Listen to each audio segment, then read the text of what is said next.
Maing adlaw, goy. Mudalikyat ay dagpagpangukay rong adlaw sa syudad ron mga goy. Solo flight lang sa ta kay out of condition man si Boss Onyo. Lipong-lipong daw siya gamay ba. Nya kasabot ra pud ta kay idad-idaran na pud baya to no. Nya di pud kasabay si agaw tipat ron mga goy kay sayo kinag morning glory oy. Watoy gana ibaklay kay luspad king lapa-lapa ato.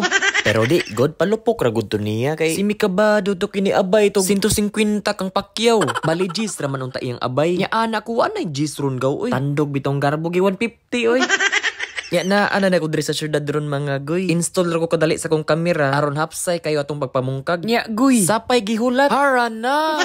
At sa unang pwesto mga goy, nakakita tayo ng isang worship na baggy short. Yan lami kigpahiyom si Inday oh. Yay ka. Murag makahangyo na pud ang bugoy. Nakakita din pala tayo ng isang Dickies 247 loose fit na maroon mga goy. Ya katura pong duwa mga goy. Birada na taghangyo. Di lang po na ko kaigawa sa kong dimple mga goy kay klaro naman sa sinugdanan pa lang nga makahangyo gid ang Inday. Taas pud baya kay tag-ilong. Taas og katag ba? Yato nang bayran si Inday mga goy aron makabali na ta sa ikaduhang pwesto. At sa pangalawang pwesto mga goy nakakita tayo ng isang Levi's 550 short na pambabae. Binayaran ko na rin agad kasi ito lang tong apiste magbisaya ta magbisaya. Bahala sa mga Tagalog dia pagtuon og Bisaya. Nya sa ikatulong pwesto mga goy nakakita tag Sherpa jacket Levi's nga pambabay. Nya ni ana siya nga 20 akong baligya ani goy kay ikaduha pa ni nagamit. Ana rabod ko nga ha. It's not a problem. Wara man taw ni katunga sa kong ino.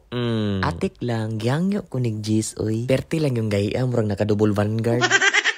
Nya sa mga ubang baligya niya goy nakakita pud kog Dickies nga pants, Nike nga hoodie, Stussy nga pambabay, ug Dickies nga mini skirt. Nya kay ang sae perti man yung gaya di man gid pangyo. Awag ng dagway oh.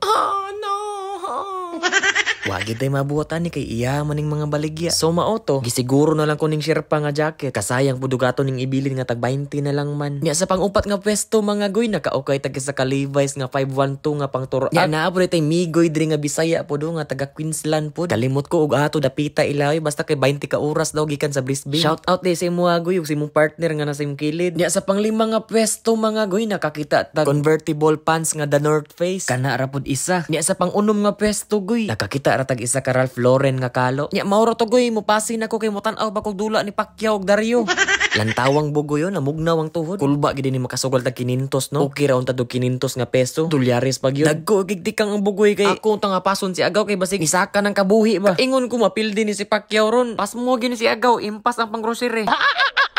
Pero may gani kay Nadro kay ug wala pa. Kaya ko mangulang pang palit feeds. Buhi ing dugo sa bugoy. Makapanumbag ko kapil sa kakulba. Di nga ni manguda pa to ni Pacquiao. Goy. Pero itong ibot nga pag knockout ni Kiturman ba. Anak ginagoy no. Inigaw magdula ba. Manggawas ng mga boxing analyst.